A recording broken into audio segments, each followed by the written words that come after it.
여러분 안녕하십니까? 7시 뉴스 전북입니다. 북상하는 장마전선과 북극에서 내려온 찬 공기가 팽팽히 맞서면서 정체전선이 형성됐습니다. 지난주 남부지방에 이어서 이번 주에는 중부지방에 폭우를 퍼붓고 있는데요. 마치 미국과 중국이 강대강으로 맞선 상황 속에 있는 한반도의 모습인 듯해서 안타깝기만 합니다. 오늘 주요 소식 시작합니다.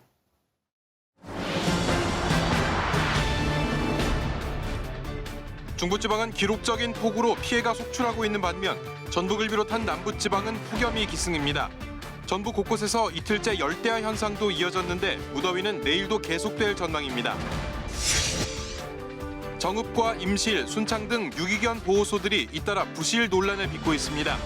동물권을 지키며 반려동물과 공존할 수 있는 대안은 없는지 취재했습니다. 불법 폐기물 사태는 눈앞에 이익을 좇는 사업자뿐만 아니라 관리 감독을 게을리한 자치단체의 책임도 큽니다. 오늘 섹션 뉴스에서는 폐기물에 관한 불법의 고리와 재발을 막기 위한 대책을 심층 진단합니다. 고형 폐기물 연료인 바이오 SRF를 태우는 발전소 건립 추진이 잇따르면서 곳곳에서 몸살을 앓고 있습니다.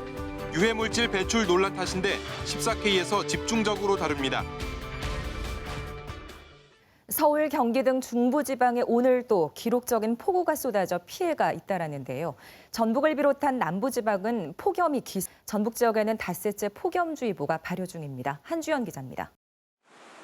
서울과 경기, 강원 지역을 중심으로 70mm가 넘는 강한 비가 이어졌습니다.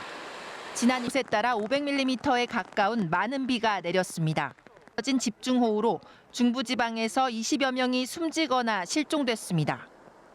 이재민이 1,000명을 넘어섰고 농경지 6,000헥타르 잠기거나 매몰됐습니다. 철도와 도로 등 해도 잇따랐습니다. 중앙재난안전대책본부는 집중호우 대비 위기경보 단계를 가장 높은 심각 단계하고 있습니다. 내일까지 강한 비가 예보돼 있어 피해가 덥습니다. 반면 전북을 비롯한 남부지방은 폭염특보가 발효 중입니다. 전북 지역은 지난달 31일 이후 닷새째 폭염주의보가 이어지고 있습니다. 익산의 낮 최고 기온이 올해 들어 전북에서 가장 높은 35.4도를 기록하는 등 대부분 지역이 30도를 크게 웃돌았습니다. 어젯밤에 이어 오늘 밤에도 하루 최저 기온이 25도를 넘어서는 열대야 현상이 예상됩니다. 내일도 낮 기온이 30도 안팎까지 오르는 무더위가 이어지다 모레 새벽부터는 제4호 태풍 하구핏의 영향으로 수증기가 유입되면서 다시 비가 내리겠습니다. 전주기상지청은 오는 주말부터 다음 주 월요일까지 소나기가 이어진 뒤 또다시 무더위가 시작될 것으로 내다봤습니다. KBS 뉴스 한주연입니다. 중부지방에서 폭우 피해가 잇따르고 있는 가운데 전북에서는 긴 장마에 이은 폭염으로 농작물 병해충이 기승입니다. 특히 고추와 벼가 심각한데요. 서승신 기자가 현장을 둘러봤습니다. 빨갛게 익어야 할 고추들이 까맣게 썩어갑니다. 초록빛으로 무성해야 할 잎과 줄기도 빼빼 말랐습니다. 곰팡이가 옮기는 고추 탄저병 때문입니다. 이딴 비와 고온다습한 날씨로 곰팡이 전파 속도가 빨라져 피해가 계속 확산하고 있습니다. 올해 같은 경우는 약을 방제를 해도 계속 비가 오니까 탄저병이 잡히지 않고 계속 번지고 수확을 포기하는 농가도 있을 정도로 푸른 논에 갈색 무늬들이 생겼습니다. 잎과 줄기가 타들어가는 벼 도열병입니다. 이 논은 방치할 경우 수확량이 절반 이상 줄 것으로 보입니다. 최근 들어서는 세균성 잎집 무늬 마른 병도 서서히 나타나고 있습니다. 이런 기후가 10년 이전에는 거의 없었던 것 같아요. 올해 들어서 이런 현상이 두드러지게 나타나서 상당히 농가들도 혼선이 오고 있습니다. 지금. 콩에서는 불마른 병과 노린재, 파밤나방이, 사과에서는 전문이 낙엽병이 크게 번지고 있습니다. 오이에서도 녹균병과 흰가루병이 확산 중입니다. 긴 장마로 인한 일조량 부족, 그리고 뒤를 잇는 폭염으로 농작물이 연약해진 것도 병해충 확산을 부추기고 있습니다. 또 조만간에 비가 올 전망입니다. 지금 비 개인 틈을 이용해서 적용약제를 이용해서 방지해 주시기 바랍니다. 특히 농작물 병해충은 병반이 보일 경우 이미 상당 부분 전이가 이루어진 상태여서 사전 예찰이 무엇보다 중요합니다. KBS 뉴스 서승시입니다.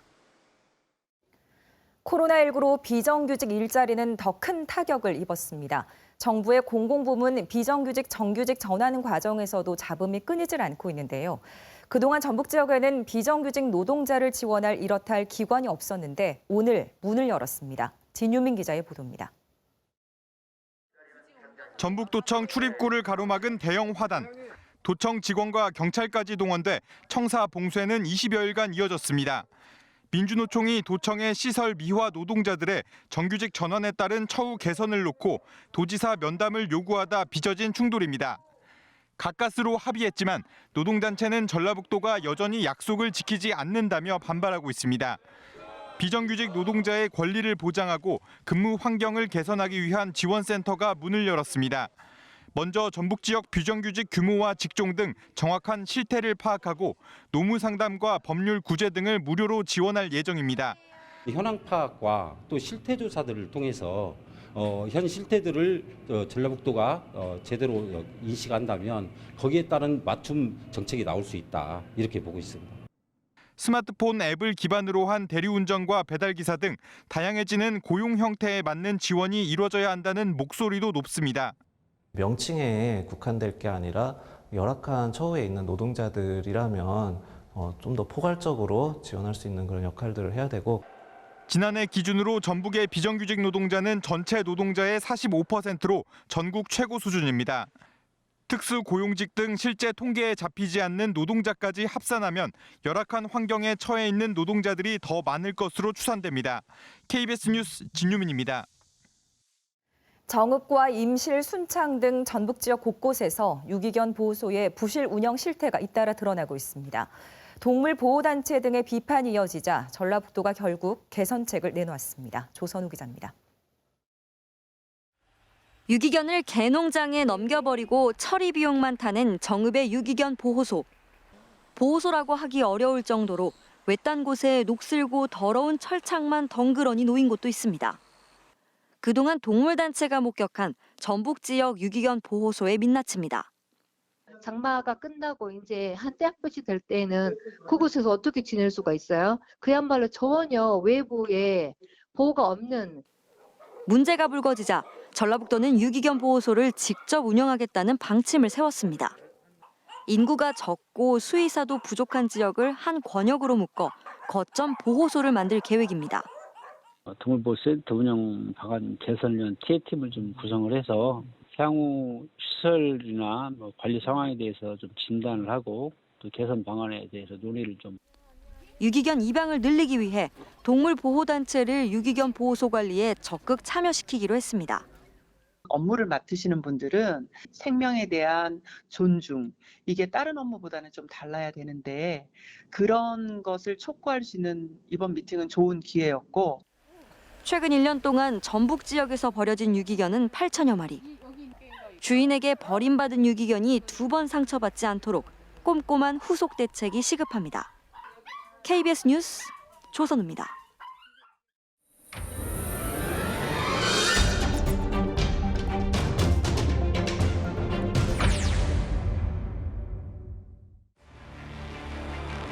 자연바로 추정으로 중간에 대해서 그때가 처음에 진행했고, 그리고 여기는 희박한 것도.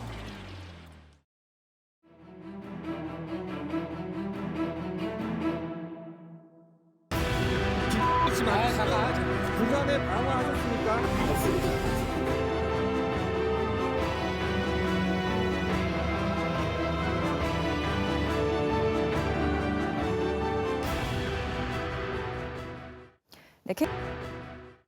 KBS는 폐기물로 얽힌 불법의 고리를 추적해 연속 보도하고 있습니다. 현장을 취재한 오정현 기자와 함께 취재 뒷이야기 나눠보겠습니다.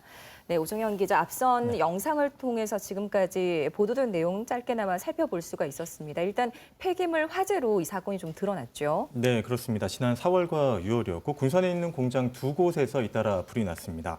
공장 안에 있던 건 수천 톤에 달하는 불법 폐기물들이었습니다.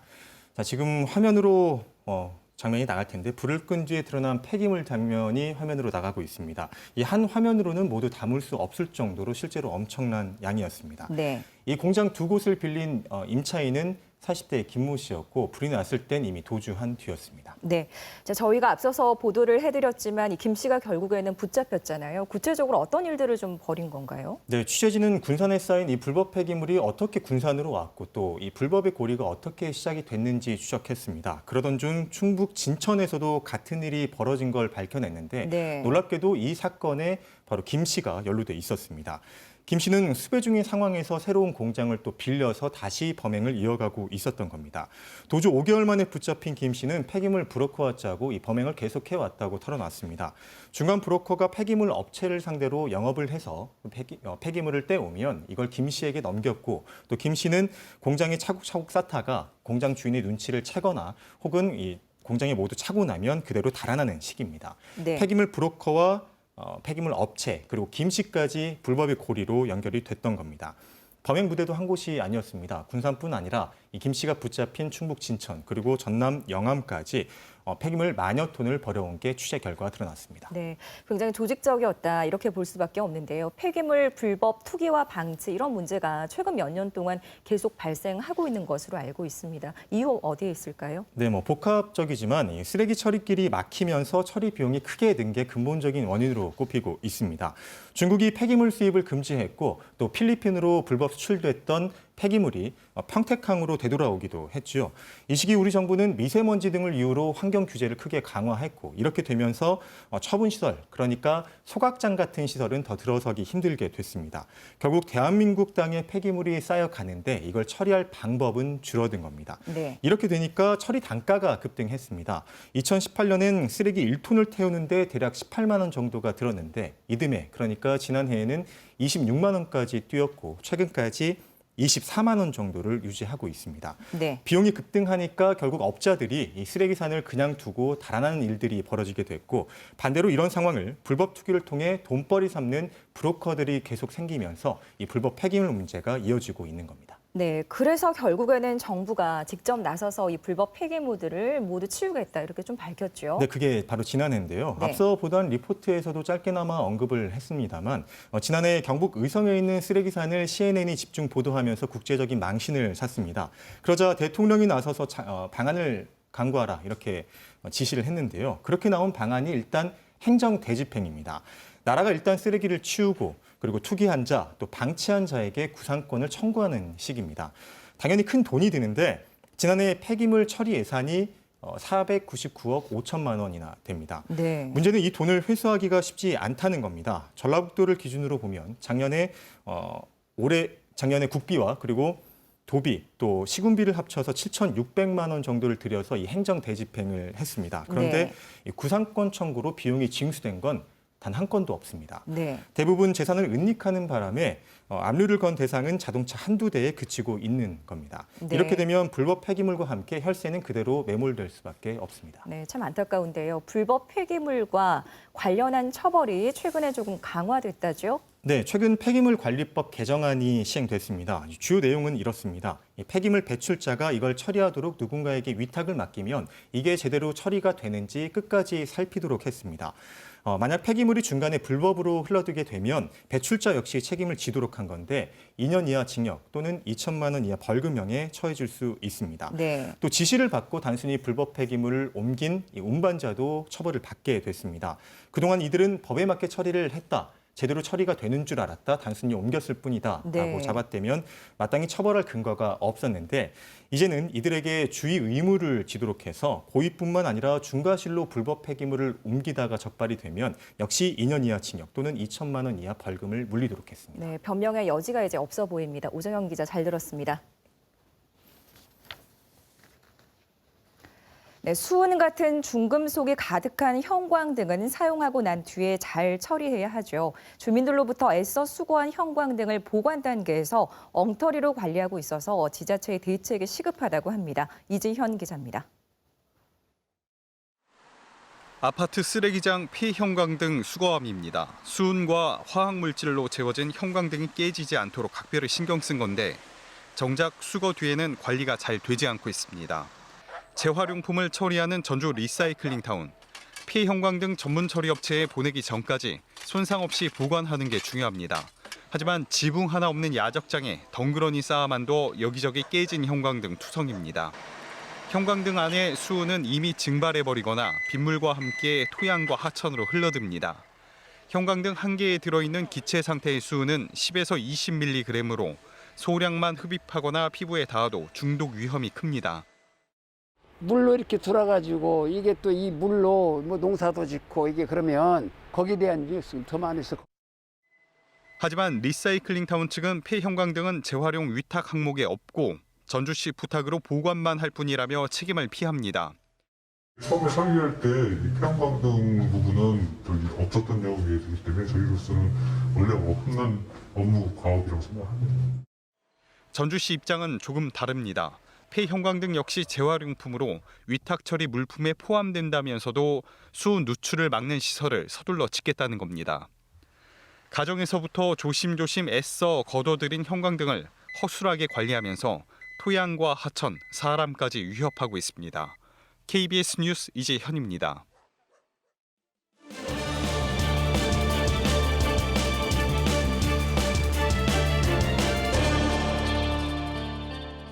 계속해서 주요 소식 전해드립니다. 코로나19 신규 확진자 수가 다시 30명대를 기록했습니다. 국내 발생 13명, 해외 유입 21명으로 하루 사이 34명이 늘었는데요. 특히 국내 발생이 두 자릿수를 기록한 건 나흘 만입니다. 서울 강남구 커피 전문점 등에서 산발적 감염이 이어지는 가운데 방역당국은 카페 관련 방역 수칙을 개정하겠다고 밝혔습니다. 김지선 기자의 보도입니다.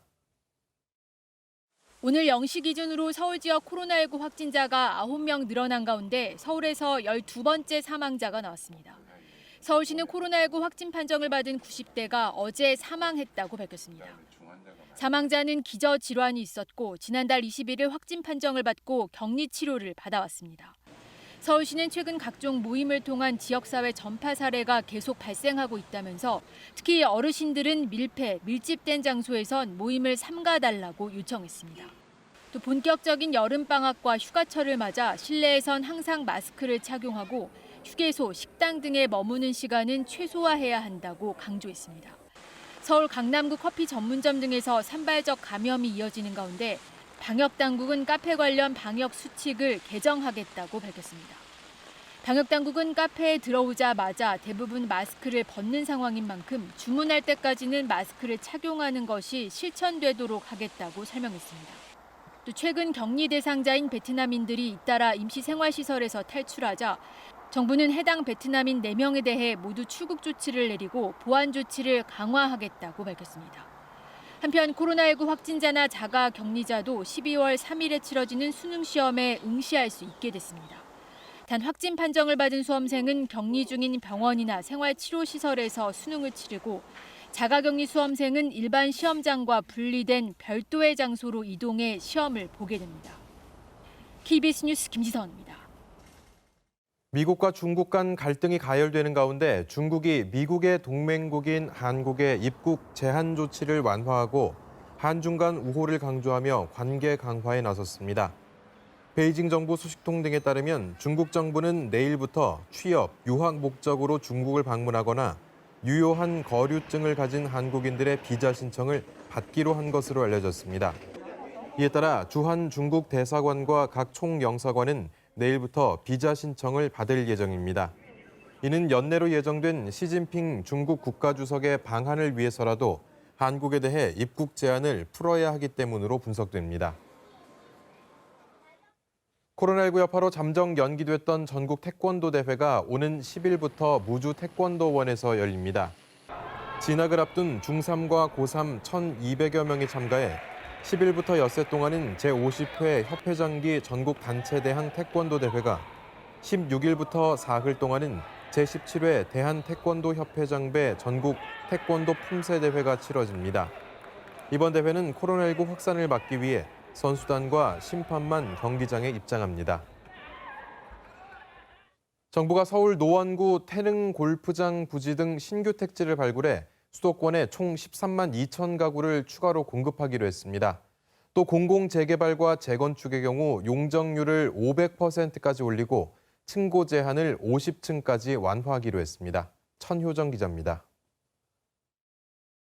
정부는 수도권 주택 공급을 늘리기 위해 우선 신규 택지를 개발하기로 했습니다.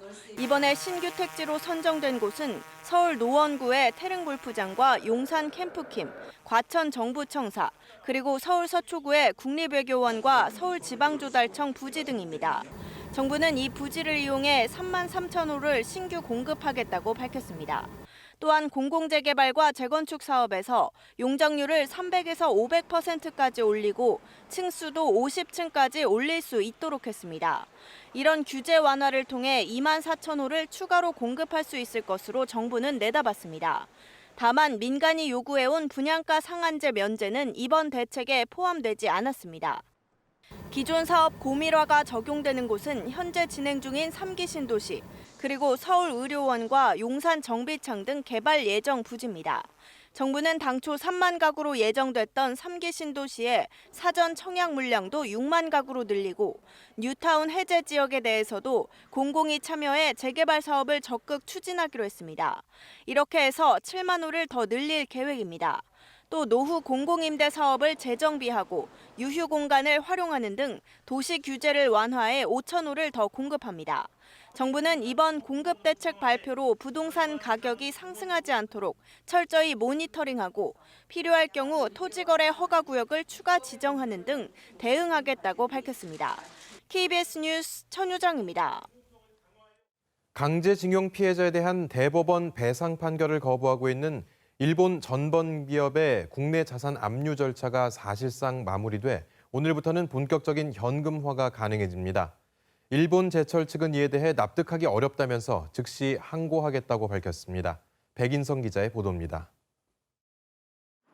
강제징용 피해자에 대한 대법원 배상 판결에도 꿈쩍 않던 일본 제철. 이에 따라 피해자들은 일본 제철의 국내 합작사인 P&R의 주식 8만여 주를 매각해 배상금을 확보하는 방식을 택했습니다.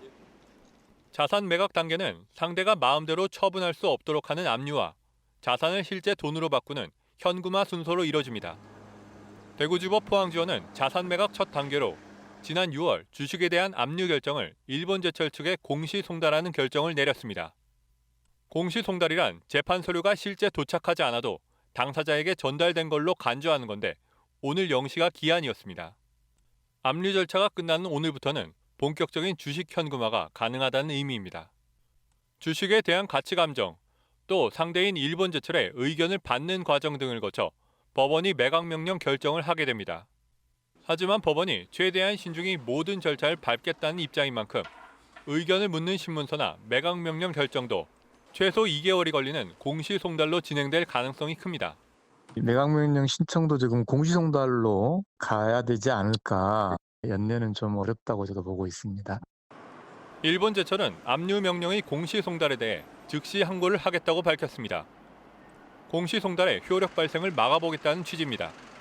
일본 제철은 그러면서 징용 문제는 한일 청구권 협정에 의해 완전하고 최종적으로 해결된 것으로 이해하고 있다는 기존 입장을 되풀이했습니다. 일본 정부도 현금화 절차가 시작될 경우 추가 보복으로 대응하겠다는 입장이어서 한일 관계에 또 다른 파장이 예상됩니다.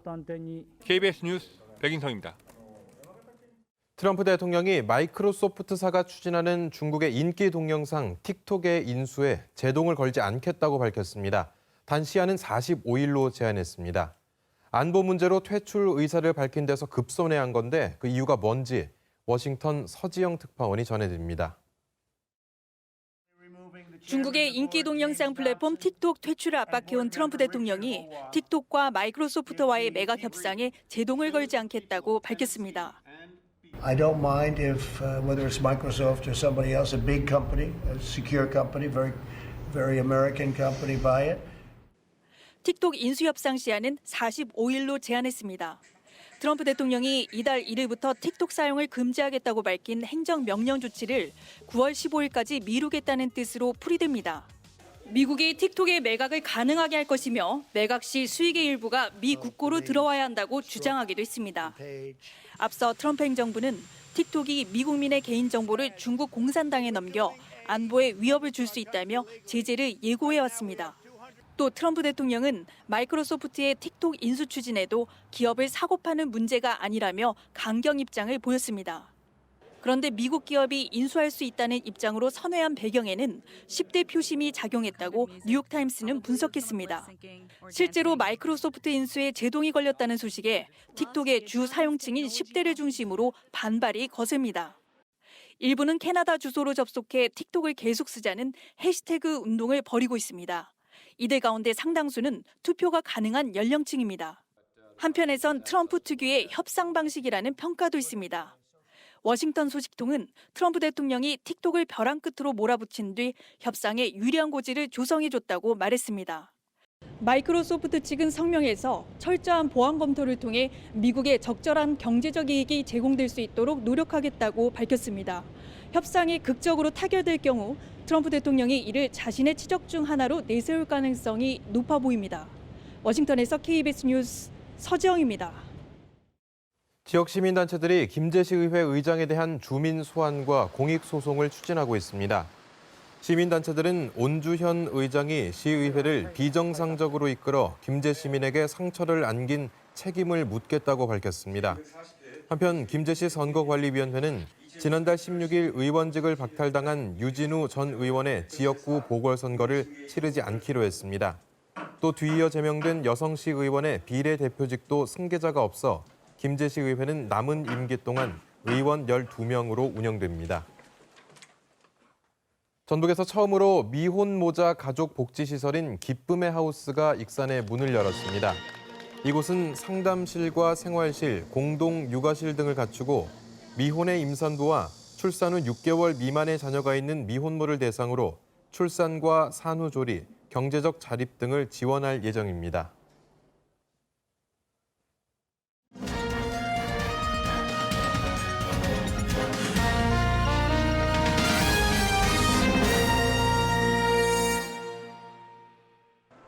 대구 달서구 주민들이 바이오 SRF 열병합 발전소 건립을 반대하는 서명을 받고 있습니다. 이 지역 주민들은 폐목재를 연료로 하는 바이오 SRF 발전소가 발암물질을 배출한다고 주장하며 반대해왔습니다. 아무런 구청이나 시청에서 진행되는 정확한 상황도 저희는 알 수가 없었고요. 소각장을 없애려는 의지가 맞는 건지 그런 데 대한 저희는 의구심이 들었습니다. 1년이 넘는 갈등 끝에 대구시는 결국 민간업체가 낸 사업 신청을 불허했습니다. 바이오 SRF 발전소를 짓지 못하게 된 민간업체가 대구시를 상대로 승인 거부 취소 소송을 냈지만 대구지방법원은 대기오염 방지 계획을 세우더라도 발전소의 배출물질이 인근 주민의 건강과 주거, 교육 환경에 영향을 줄 수 있다며 기각했습니다. 주민 대부분이 생강 농사를 짓는 완주의 한 농촌마을. 마을 바로 옆 산업단지에 있는 열병합 발전소 때문에 걱정이 많습니다. 목재 펠리만 연료로 했던 열병합 발전소가 최근 바이오 SRF도 쓰겠다며 행정 절차를 밟고 있기 때문입니다. 공단 옆에 사는 것도 주변 많은 부담을 안고 살아가고 있는 것인데 그런 폐목까지 뗀다고 해서 저희 주민들이 건강을 담보로 무엇을 하고 살아갈 수 있겠습니까, 저희가. SRF는 생활 폐기물, 폐고무, 폐타이어 등 가연성 고용 폐기물을 원료로 한 연료인데 바이오 SRF란 이 가운데 폐목재와 농업 폐기물, 견과류 껍질 같은 식물성 잔재물을 활용한 겁니다. 식물성이긴 하지만 대기오염과 유해물질 배출 논란이 이어지면서 곳곳에서 주민 반대가 이어지고 있습니다. 얼핏 보면 목질객이니까 뭐 이산화탄소라든지 먼지라든지 이 정도 나오지 않겠느냐라고 이야기하지만 실제로 그 내막을 들여다보면 건설 폐기물에서 나오는 목재 폐기물, 그다음에 인테리어를 하는 과정에서 뭐 많은 화학 물질이 포함되어 있는 이 목재 폐기물 이런 부분들이 주요 원료로 사용이 되고 있기 때문에 주민들의 반발에 부딪힌 민간업체는 취재진과의 통화에서 대기오염 방지 시설을 설치하고 주민들에게 발전소 운영 상황도 충분히 설명하겠다고 말했습니다. 하지만 완주군이 주민 의견에 따라 사업 신청을 불허하자 민간업체는 결국 전라북도에 행정심판을 냈습니다. 행정심판위원회는 올해 초 업체의 주장을 일부 인정하기도 했습니다. 저희가 그 불허 사유로 잡았던 미세먼지나 악취 이런 거는 좀 막연해서 근거가 불충분하다. 이렇게 해가지고 이거는 인용이 안 됐고. 주민들은 업체가 마련한 주민설명회를 거부하고 따로 주민대책위원회를 꾸릴 계획입니다. 3개 마을 이장들이 서둘러서 소명날을 하자. 소명날에 지금 구청에다 올려가지고 좀 그 답변을 좀 기다리고 있는 차이죠.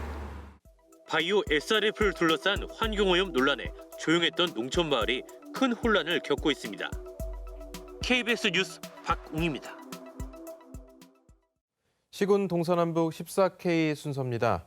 보신 것처럼 유해물질 배출 논란으로 바이오 SRF, 고형 폐기물 연료에 대한 주민 반발이 전국적으로 수년째 이어지고 있습니다.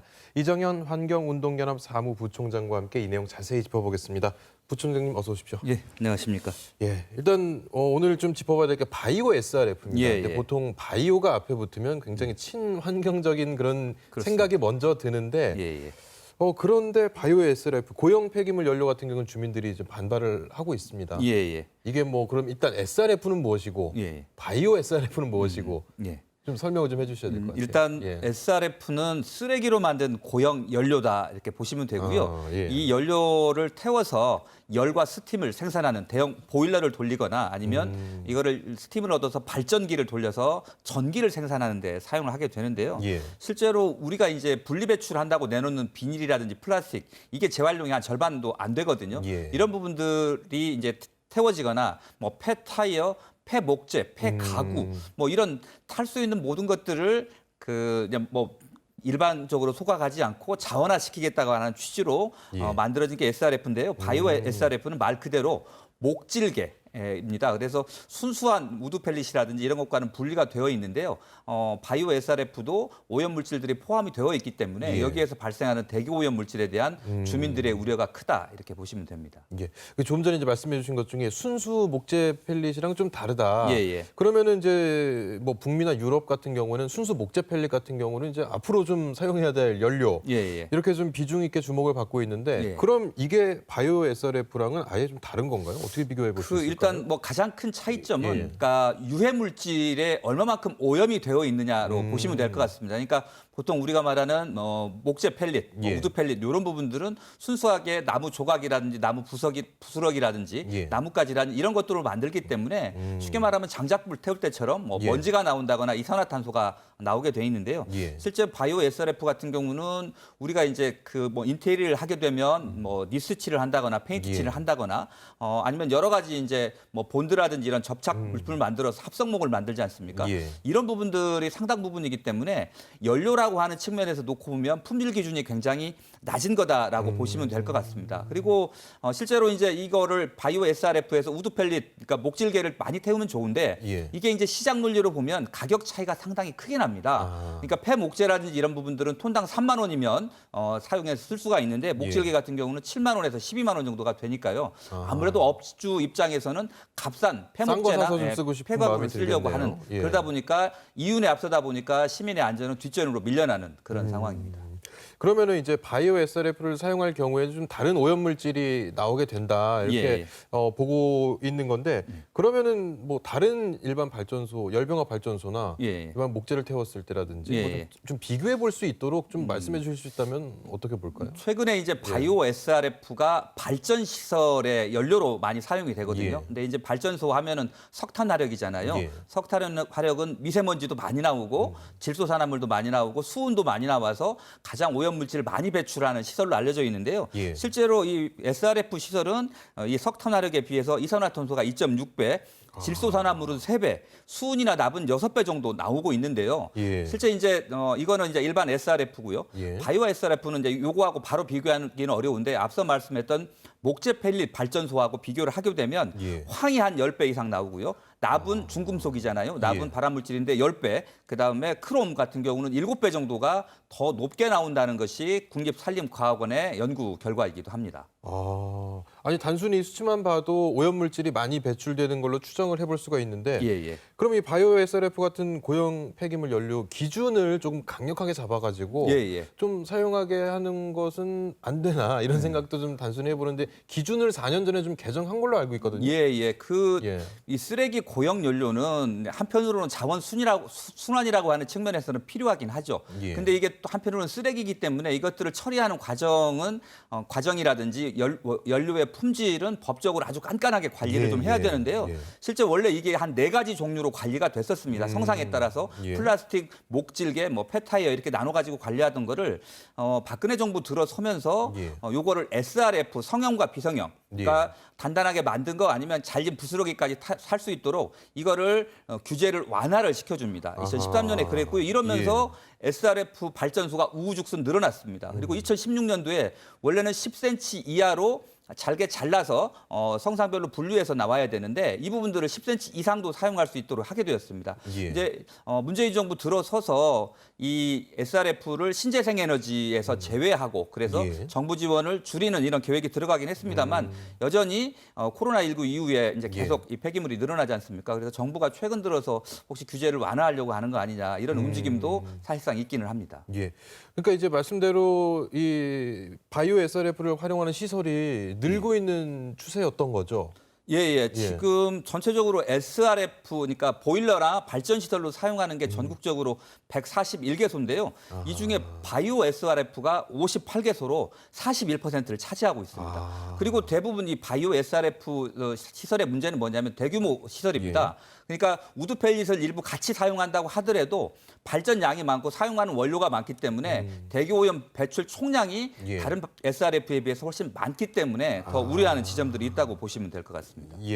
자, 이제 몇 해 전에 이제 전주의 팔복동에도 이와 같은 문제가 있었고 반발이 좀 거셌습니다. 근데 뭐 해결책을 또 찾아보긴 해야 될 텐데요. 어떤 방법으로 좀 해결을 해야 될까요? 일단 쓰레기 처리는 이제 더 이상 민간업체, 시장에게 맡겨서는 안 되겠다는 판단입니다. 이제 쓰레기의 발생과 재활용과 처리 과정에서 정부가 공공의 영역이 좀 개입을 해야 되겠다. 그래서 생활계 폐기물은 그렇게 하고 있거든요. 근데 이제 사업장 폐기물이라든지 자원을 재활용하는 이런 시설이라든지 이런 부분들은 다 시장의 영역에 맡겨져 있습니다. 시장에 맡긴다라는 거는 시민의 안전과 건강을 민간에게 맡기겠다라는 거거든요. 그래서 적절치 않고요.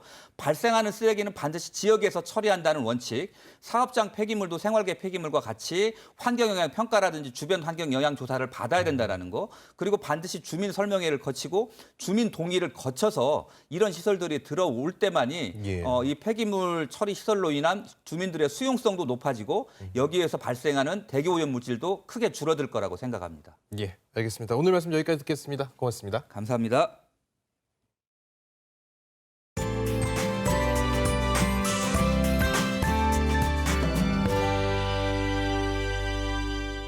푹푹 찌는 더위에 닷새째 폭염주의보가 이어지고 있습니다. 밤사이 열대야가 나타나는 곳도 있었는데요. 내일도 폭염은 이어지겠습니다. 목이 마르지 않더라도 물 충분히 마셔주시기 바랍니다. 낮 기온이 크게 오르다 보니 대기가 불안정해지는데요. 따라서 오늘 밤과 내일 오후 내륙 곳곳에는 5에서 40mm의 소나기가 내리는 곳이 있겠습니다. 내일 밤부터는 강한 바람을 주의하셔야겠습니다. 서해안과 일부 내륙, 서해남부 전해상에 예비특보가 발효된 만큼 피해 없도록 각별히 유의하셔야겠습니다. 이어서 자세한 내일 날씨 살펴보겠습니다. 서해안의 아침 기온이 25도 이상 유지되면서 열대야가 나타나는 곳이 있겠고요. 낮 최고 기온은 익산과 전주 33도로 무덥겠습니다. 동부 내륙은 오후에 소나기가 내리는 곳이 있겠습니다. 바다의 물결은 최고 3, 4m로 거세게 일겠습니다. 모레 새벽부터는 비가 내리겠고요. 아침이면 차차 전국으로 확대되겠습니다. 장기간 비가 내릴 것으로 예보돼 있는 만큼 피해 없도록 미리 대비해 주시기 바랍니다. 날씨였습니다. 방치되는 유기견 보호소 문제 오늘도 보도해드렸습니다. 동물보호법 제8조에서는 유기동물의 판매나 도살 등의 행위를 엄격히 금지하고 있습니다. 네, 앞으로 같은 문제가 되풀이되지 않도록 사람과 동물이 함께 잘 어우러질 수 있는 성숙한 시민의식이 절실합니다. 시청해주신 여러분 감사합니다.